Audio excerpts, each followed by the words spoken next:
All right, welcome to the lunch video. Let's move right along and continue to work on the JNCIE-SP.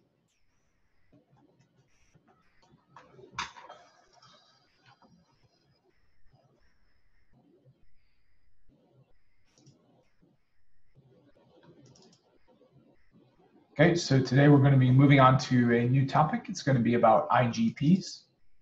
So this topic I feel pretty confident in. The only thing is going to be ISIS. I think is going to be my weaker IGP. Maybe not necessarily, but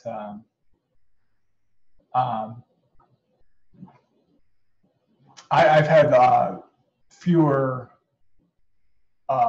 years of experience with ISIF than I have with OSPF, but I don't think it would necessarily be weaker. So let's look at the first of all, I'll share my screen. Yep, sharing screen 2, share. Okay, so yep, here's all the topics. We've got 7 subtopics within IGP. So let's work on MTU issues. Okay, and then we'll create the notes and we'll create the title for the video and then the tags. Oops, we gotta do a name for this. It's gonna be notes. Okay, and now I'll need to go back.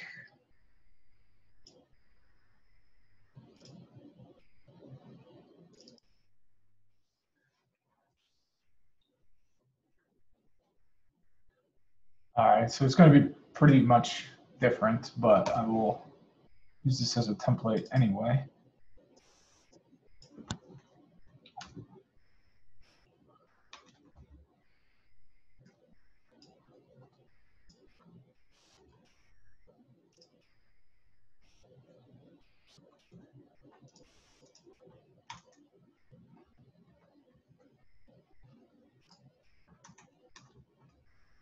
Okay, so it's going to be a different category now. It's going to be IGP instead of device infrastructure.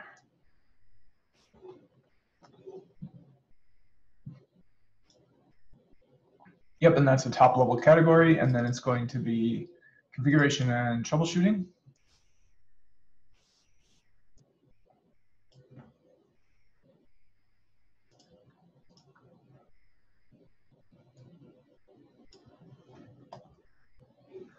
Okay, and then it's also going to be, okay.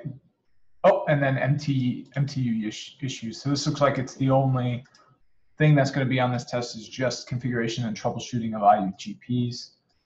That's a good thing. One thing I'm going to do is last video I talked about how I wasn't sure if you could Google for answers or not on the exam. So I said I was going to email my coworker about that, but I never did. So I'm going to do that right now.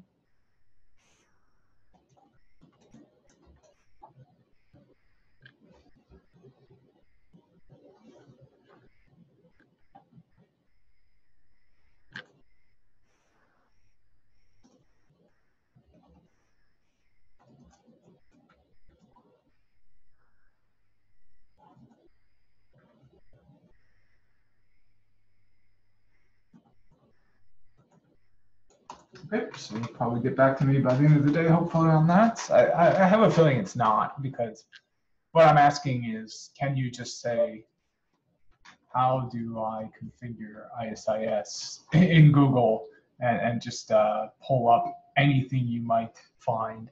I really doubt that's the case. I think he actually got back to me. Now I have the beep, so let's see what he had to say. Okay, so you just get a preset references that you can look at. You can't just you can't just go online freely, and that makes a lot of sense. Okay, so oops, yeah. So let's keep going. I'm going to need to change the tags here. We're no longer doing device infrastructure. So I'll change it to IGP and then troubleshooting.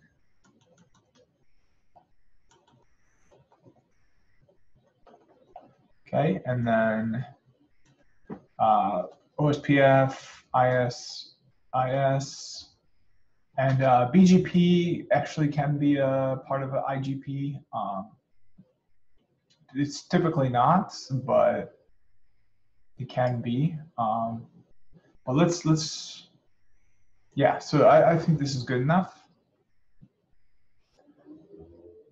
Okay, so let's do the regular old strategy. We'll start by looking at the help apropos for IGP.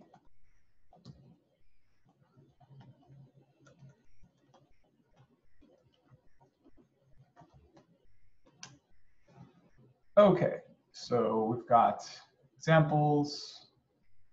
So this is specifically, though, MTU issues. So let's see if we've got anything for, well, here we've got examples of just, so yeah, this looks good. I'll include that in the notes. But the problem that we need to troubleshoot is specifically MTU issues. So I'll type MTU.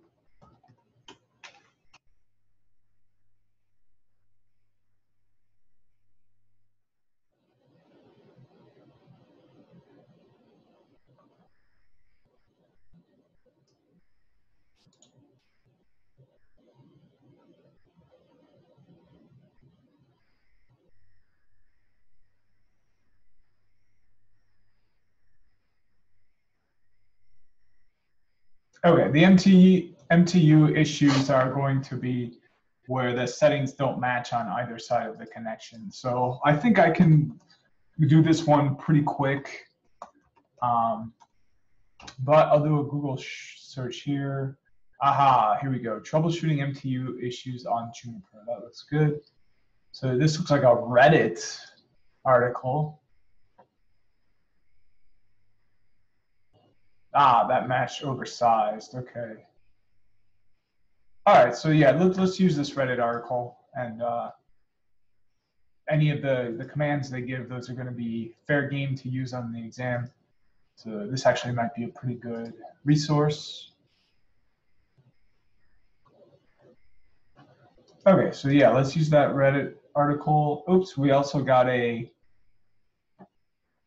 few more things to look at. So we've got MTU size issue. Oh.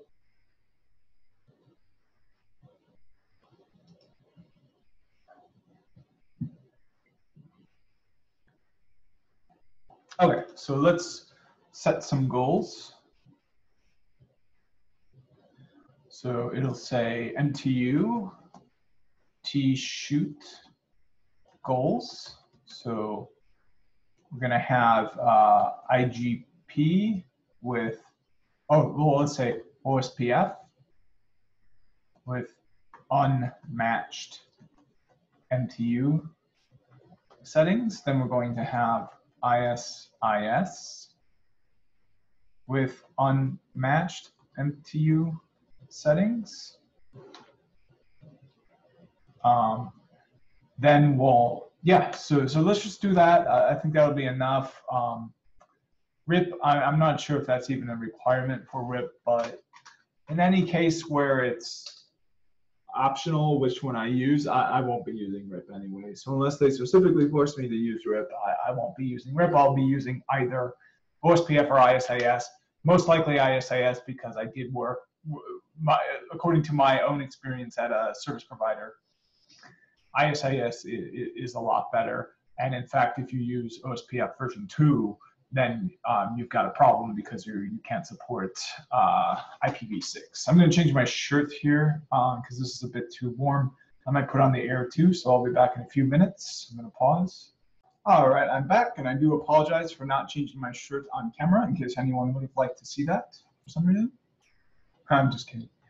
All right, moving on. All right, so yep, we're gonna set up, well, the support assist is running again. And it's scanning for unwanted system files. What about support assist? Okay, but anyway, okay, so we've already got, I believe, OSPF set up in this topology. So let's see what happens when there's an MTU mismatch. And then since this is troubleshooting, let's try to use the tools that we'll have during the exam, namely the trace options files, and see what it looks like when there is an MTU mismatch in the trace options file. So let's open up router 2 and router 4, because router 1's got a lot of like extra config relating to other stuff. And then let's change the MTU setting on one of them. Well, before we do that, let's set up trace options.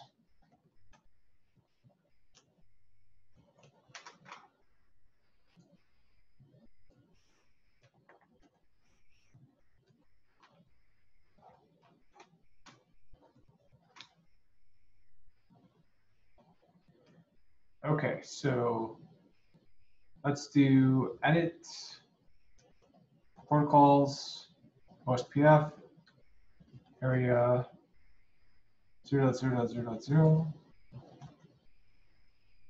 Okay, so set interface, and then it's going to be the interface to router 4. So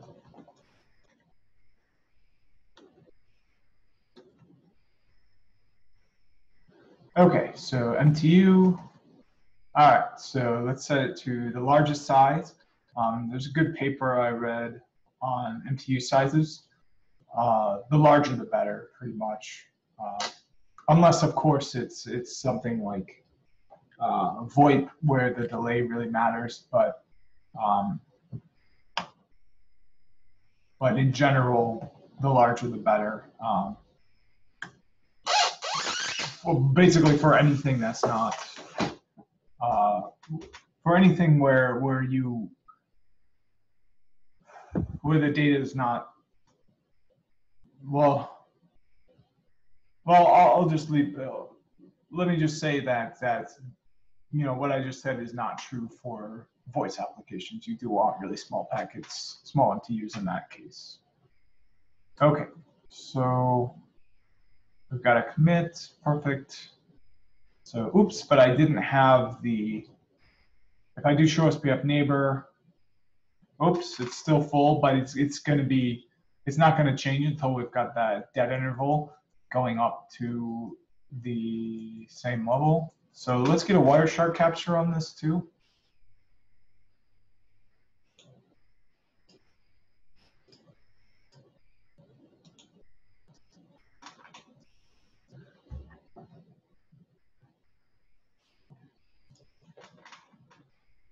Okay. And then let's set up trace options.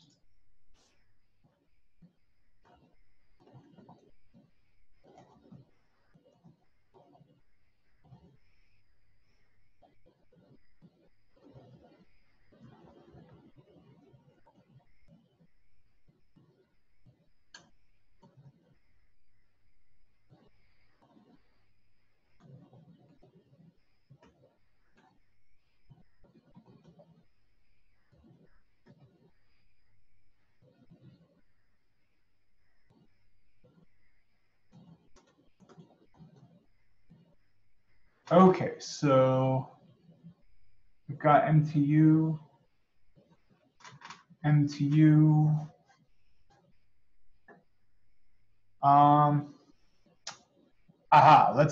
Let's do for error. And then set trace options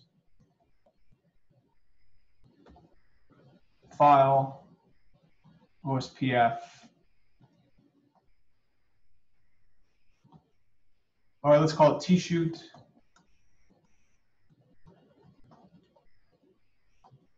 OSPF.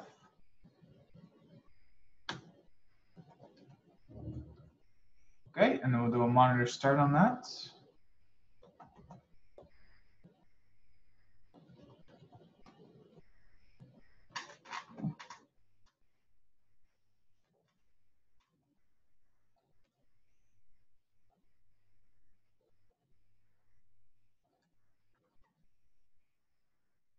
Okay, so this is going to be interface 1.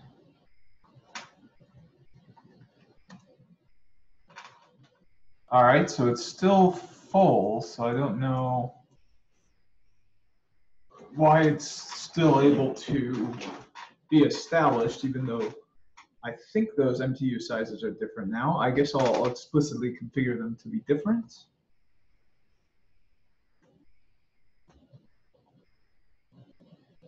Before I do that, let's do a show interface.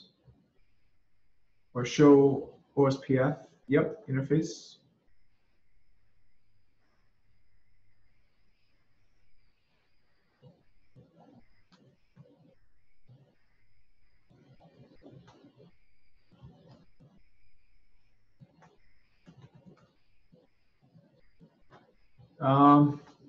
Okay. What about show OSPF neighbor?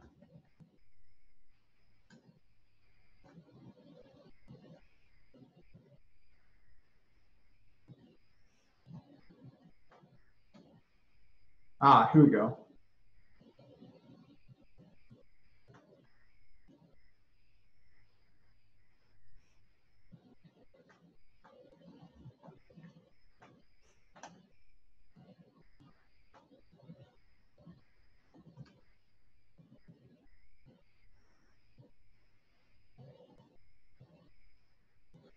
All right, so that looks good.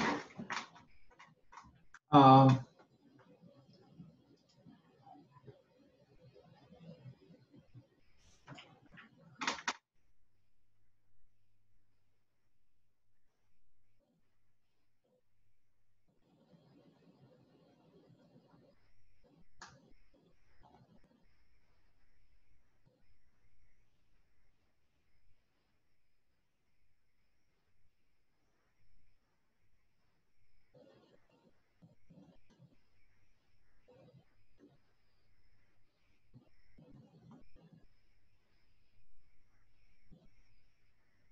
Okay, so I'll set this size to the minimum and the other size to the maximum.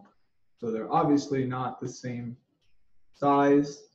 I thought they had to be in order for it to be up. Maybe I'm thinking of a different protocol, but I'm pretty sure they've got to be matching. One thing I can do is clear it and see if it establishes.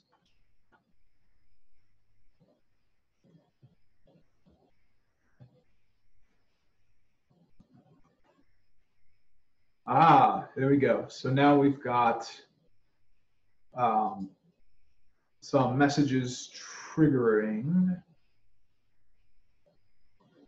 Ah, and this is interesting because I've got it filtered down to only show me errors. But I can't see how neighbor up would be an error and how exchange to full done would be an error.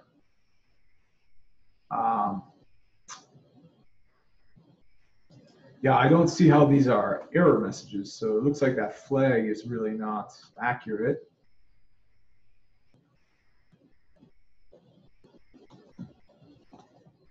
Because you can see I'm only flagging the error flag, but I don't see how these could be errors if it's changing from loading to full. That's in fact the opposite of an error.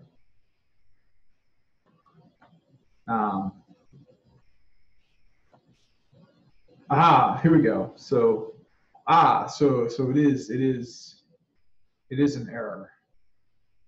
Yeah, because it changed from it's changed to exchange.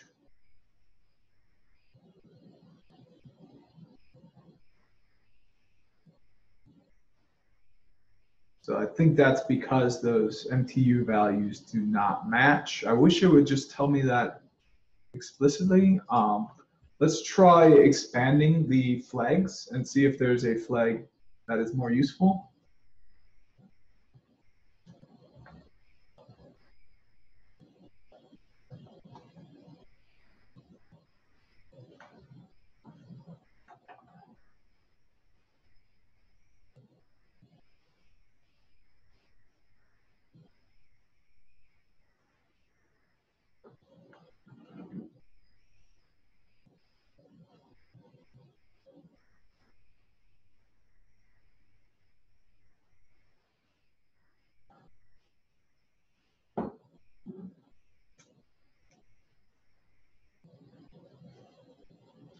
I wonder if there's a flag for neighbors. NSR, what does this mean? Neighbor state? If it's neighbor state, then I would like that. Yeah, let's see what NSR synchronization is and if it's neighbor state. Oh, okay. So it's nonstop routing. That's what I thought. OSPF nonstop routing.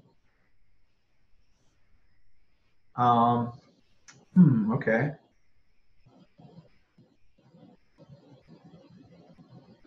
I guess I can do general. Yeah, I'll try it again, but with general. Actually, I'm really tempted to try it again with, because I did it with error. So I wonder if the error will show up in normal. I don't know if I want to waste a few minutes of time to duly or for no other reason but to be cynical about the messages I'm receiving. But I guess I'm just curious. So let's see if the error shows up in flag normal, but not in flag error.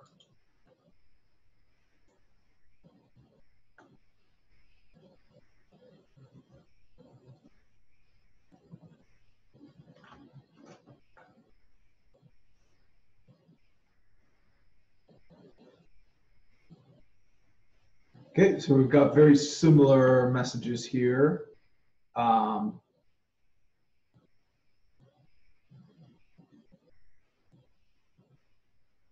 Yep, and it's still down, but we're not getting anything that specifically says that it's due to a MTU mismatch.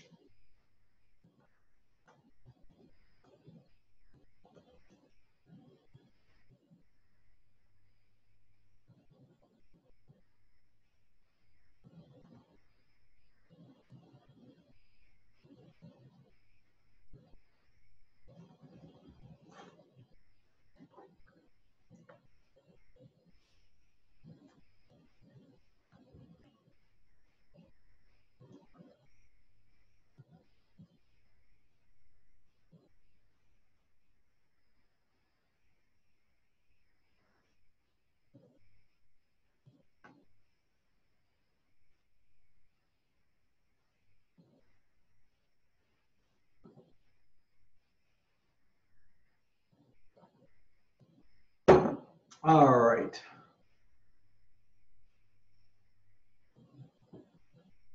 So let's see here.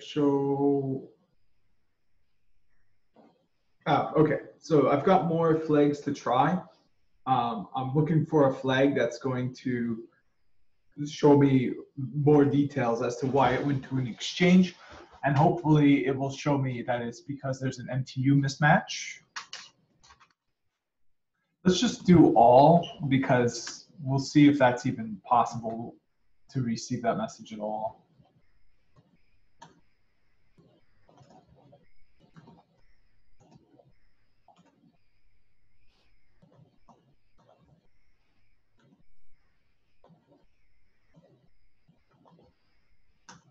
Okay, so let's do flag all. And we'll see if we get anything that talks specifically about there being an MTU mismatch. And then hopefully we'll be able to find a way to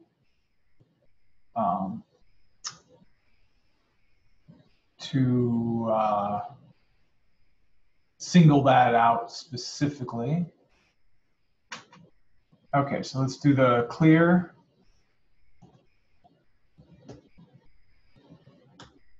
Okay, and we're going to get a bunch of stuff, and then I will. So I don't see anything yet.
Okay, so monitor stop. Let's do a show OSPF neighbor again. So still an exchange. One thing we can do is do a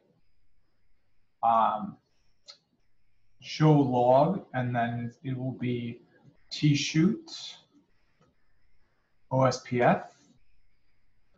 But we can now do a pipe match MTU. Oh, and we got nothing.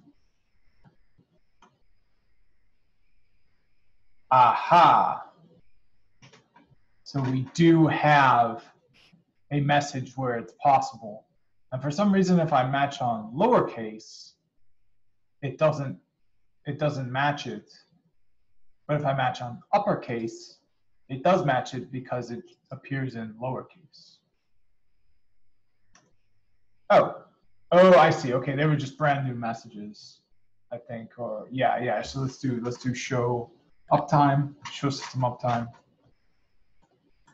Okay, so the reason it didn't match is because it's now, the time when I issued the command the first time, it was not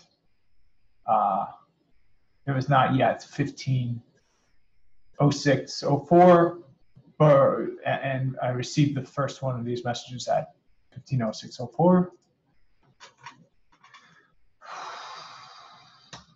Okay, so this is going to be a decent thing to look for. So I think on the test, what I can just do is say flag all, and then just use this way instead of monitor start. But you can see if I do that, it's really nice and clear. We've got the options. It looks like this is all different, but we can see we've got multiple values here after MTU. It has to be the same value in order for them to be up. That's just a fact of OSPF. So let's change it to be the same value, and hopefully we'll get some better notifications. So let's do a pipe refresh. 1 on this. Okay, and then let's change that value and see what we get.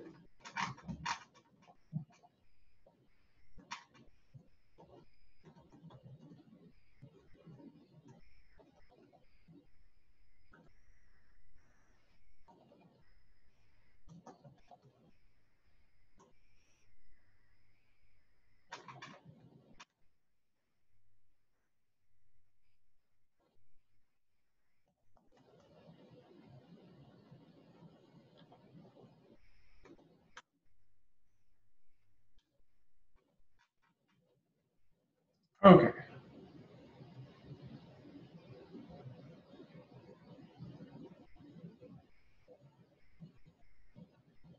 So hopefully that comes up, and then we'll see that these values match.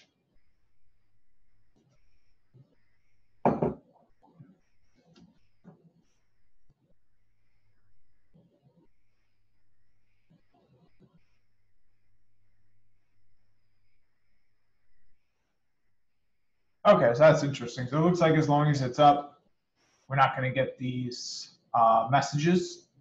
So it's pretty much safe to assume that everything's fine as long as we don't get these messages popping up. Let's verify that.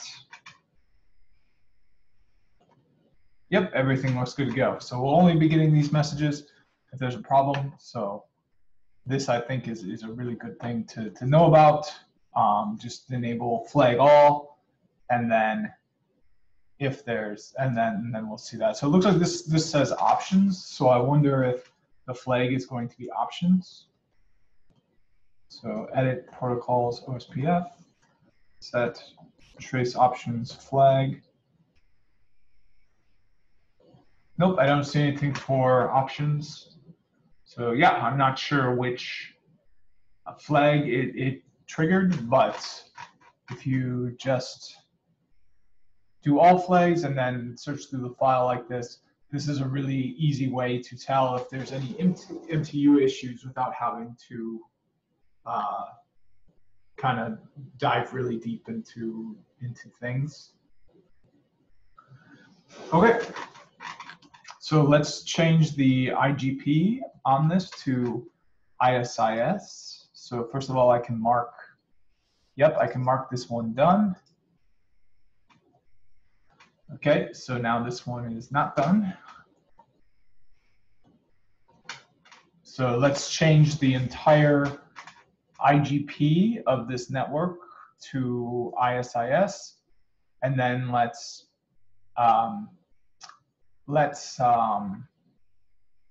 oh shoot, oh yeah, then let's do the same thing with the trace options and see if we can tell that a neighbor is not establishing due to an issue with the MTU. And let's try to change this whole network using a remote server so that we can practice how to do things in a way that would more commonly be done in production. And so if we get that oh crap moment and cut off our legs, we can have a better understanding of why that happened and learn a bit more about networking. If I do a ifconfig, you'll see that my source address, oh, it would be here. It looks like I don't have a source address currently. So yeah, I won't be able to ping 16.0.1.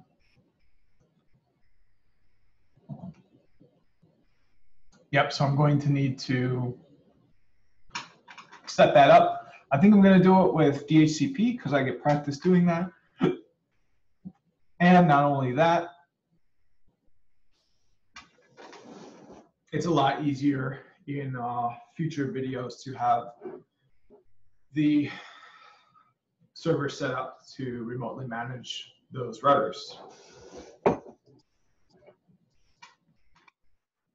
Okay, so yep, we've got this good to go. So let's do a configure private and then edit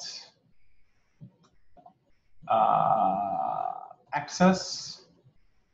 Or yeah, and then it's going to be, I think it was you, or edit access. Or wasn't it edit unified access? Yeah, edit unified edge. And then it was, oh, it's so strange. It's like, I don't understand why I've got to go into unified edge. And then I think it was maybe gateways or diameter profiles. I remember it was unified edge. I think it's just edit unified edge. Yep, and then set.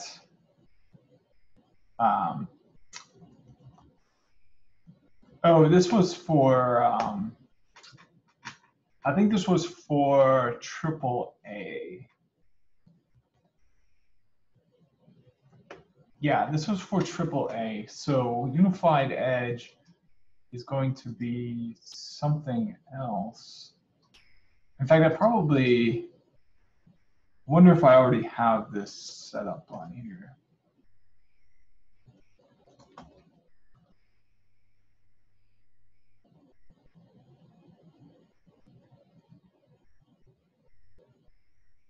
Oh yeah, I do already have a, oh, and it was under access. Okay. So I got it right the first time. So the other one is going to be for AAA. That's where you got to go into unified edge. But here it's going to be access.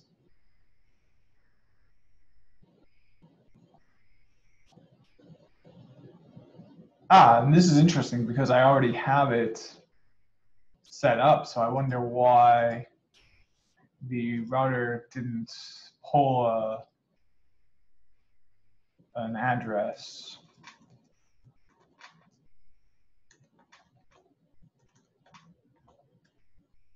There's my answer, because this does not include configuration for ETH1.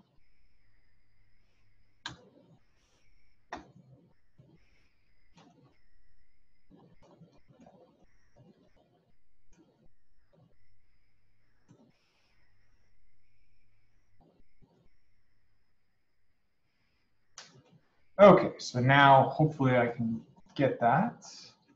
Might need to restart it, but that's okay.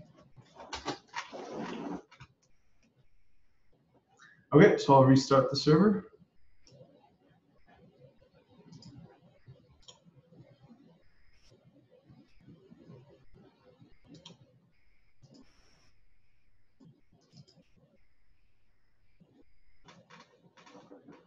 All right, so now we've already got DHCP for ETH0, so oops, but we failed for DHCP for ETH1. Unfortunately, I don't know why. That is interesting. Okay.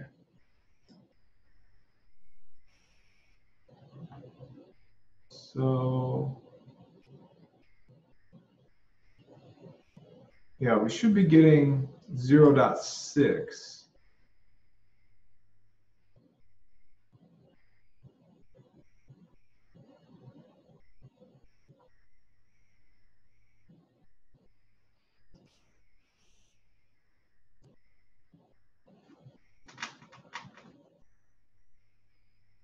All right, let's do a Wireshark capture of that link. Oops, so I did have the Wireshark capture going before for that mismatch. Maybe I can quick see that. See some sort of MTU. I thought it sent the MTU in the hello packet.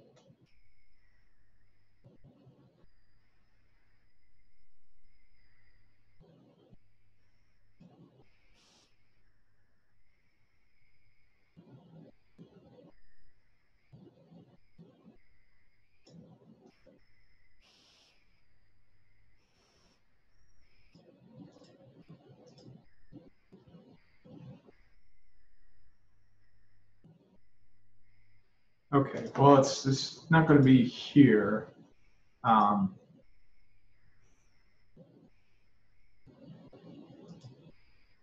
Yeah, so I thought it would be somewhere here.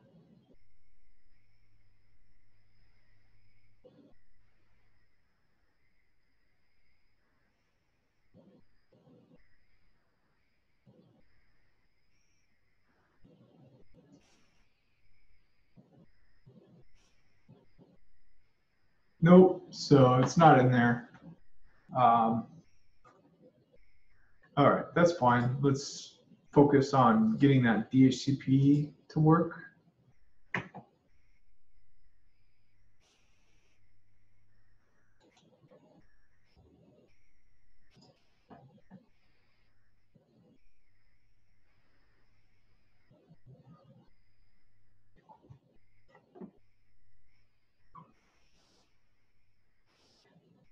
Okay, so it's going, but there is an issue.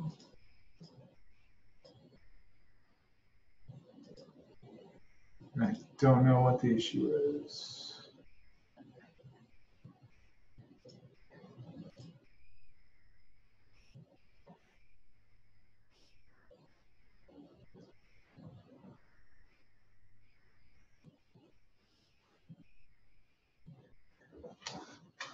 Okay, what is the issue? Let's try to do trace options for access address assignments.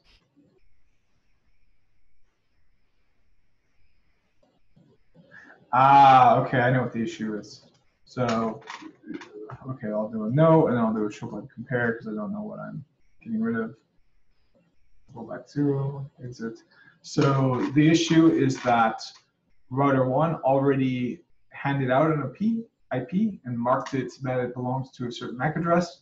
So if that other device happens to get rid of that IP, router 1 won't know about it. It'll just keep holding it until it expires. And I don't have a expiration configured at all.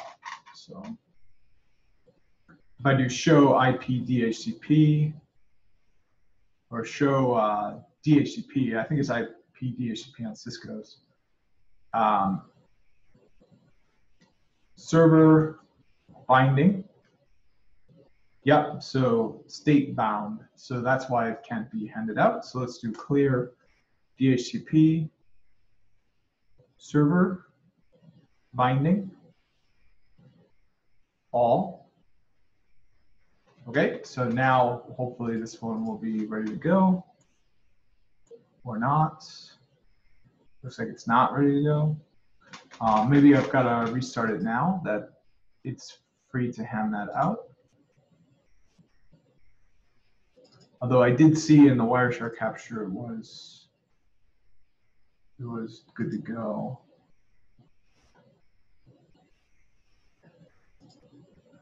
Yeah, another problem, because I think it was the morning video or something, I pulled up a documentation that said all the reasons not to take a JNCIE-SP, and I think the author's intent was to say, despite this paragraph, 2 paragraphs of reason after reason after reason not to do this, I think it was worth it for me to do this, but I think the message might have gotten lost a little bit on me, but I think I'm still gonna do it.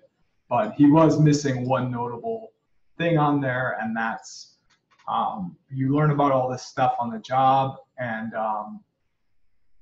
you get on the job and they say, oh, you can't do that. It's like, but that's the thing you need done. And that's the thing I studied for in the last whatever, and that's like why can't you do that? Oh, because it's it's just not what we do here.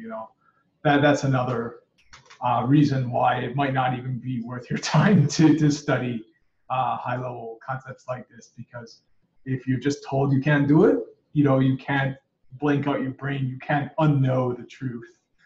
So ignorance really is bliss in a lot of cases, and if you know too much and you can't implement your knowledge, either because we don't do that here, that's not okay, or because to be honest, you just might be swamped amongst too many things. You got to pick and choose, and but if you didn't know more information than you were expected to know, you wouldn't be having those problems. And I think a test like this, it's kind of underestimated what a person who studies for and passes these kinds of tests know about. And not only that, there's the Kruger-Dunning effect too. So in a situation or an interview or something, they're going to ask you about a concept, and you're going to be like, because you're just pulling up so much information. But meanwhile, somebody who didn't study as much as you did is just going to be like, oh, it's this. I know it's that. And it's like, it could be that, it could not be that, but it probably is that, because they're probably not going to ask you anything too complicated on the in a lot of situations. Like Occam's razor is definitely a thing.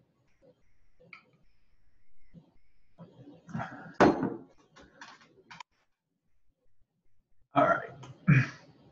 So yeah, there's not only all the reasons in that article for not to work towards this exam, there's also additional reasons not in the article. But the author did go on to say that he would still recommend getting it. And I understand what he's saying. That's what I believe too, because it's just, as I said in the last video, what else is there to do? Like, the alternatives to studying for the exam are, I think, I can't think of a alternative that would be better for me. Well, I guess, yeah, studying network automation, pulling up my other book, Mastering Python Networking, working through that instead. Yeah, that would probably be better than this. Okay, especially since it's not going smooth right now.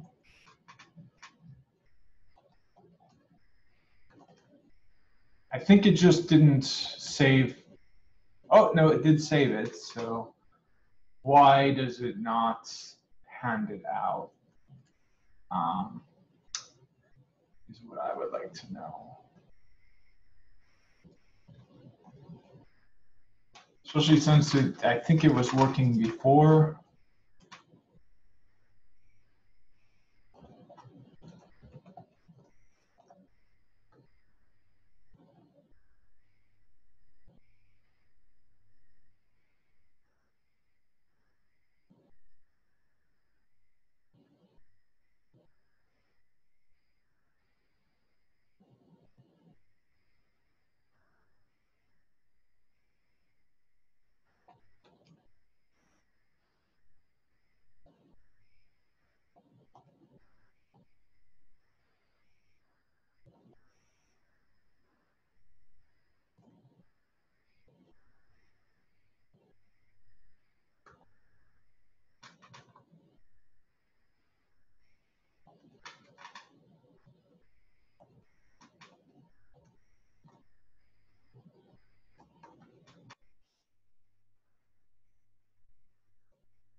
Okay, so I don't see anything for trace options.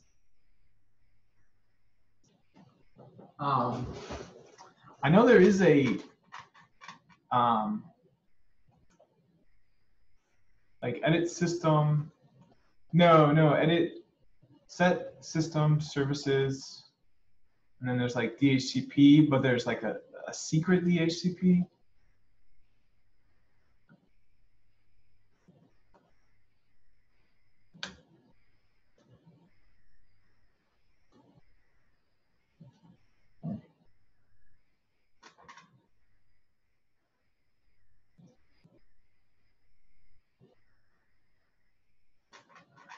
All right, so I don't see anything there.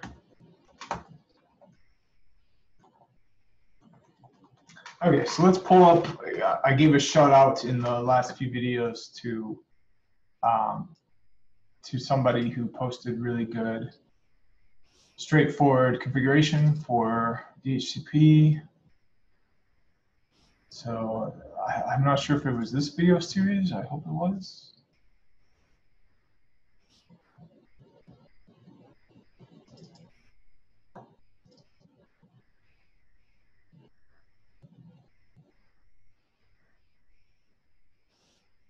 One thing I can do is a search, I think.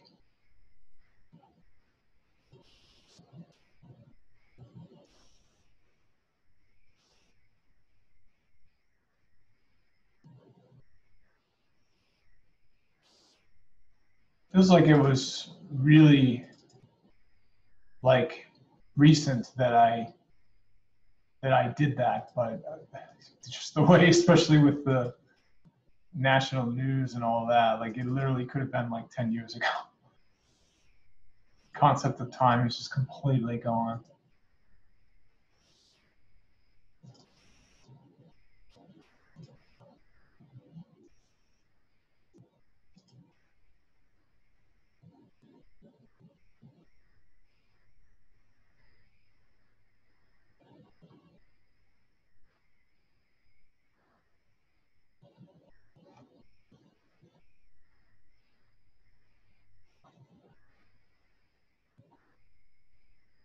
So there should be a link to a YouTube channel on one of these.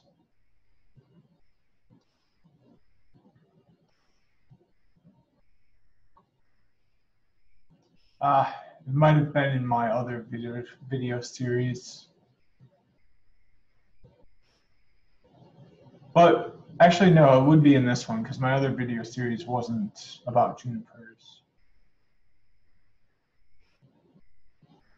Okay, so yeah, let's search for juniper then.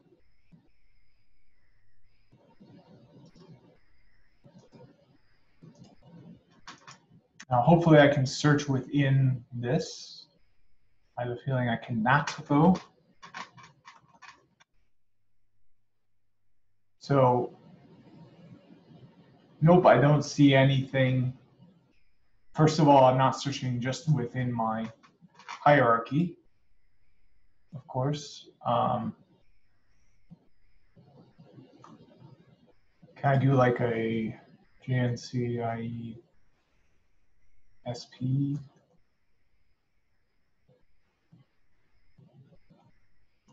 YouTube.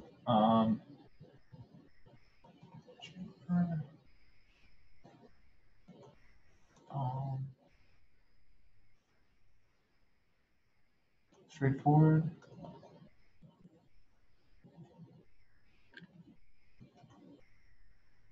Nope. So yeah, unfortunately, I can't figure out where that was.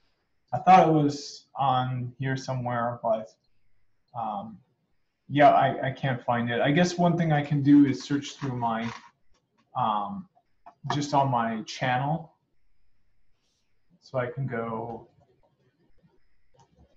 network lessons. Now I can search the channel, I think. Yep, so for, let's see here, straightforward, I think I called it. Yeah, perfect, okay. So yep, I give this guy a shout out. So, and because he had a really nice to-the-point video. So yeah, let's see how the configuration I have compares to the configuration in his wonderful video. So configure private, edit, access, address assignment, pool, my pool, family inet, show pipe display set relative.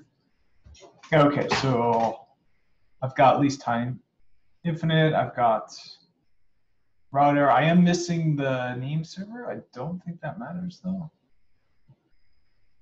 So yep, I've got network. Now I've got the range, and I've got the maximum least time, but I've got router. I don't have name server, but I didn't think you needed that. So yeah, I guess I don't know what the problem is, and I've only got 4 minutes, so I think I'm going to have to stop it here and then come back to this. So thanks for watching, and I'll see you in the next video.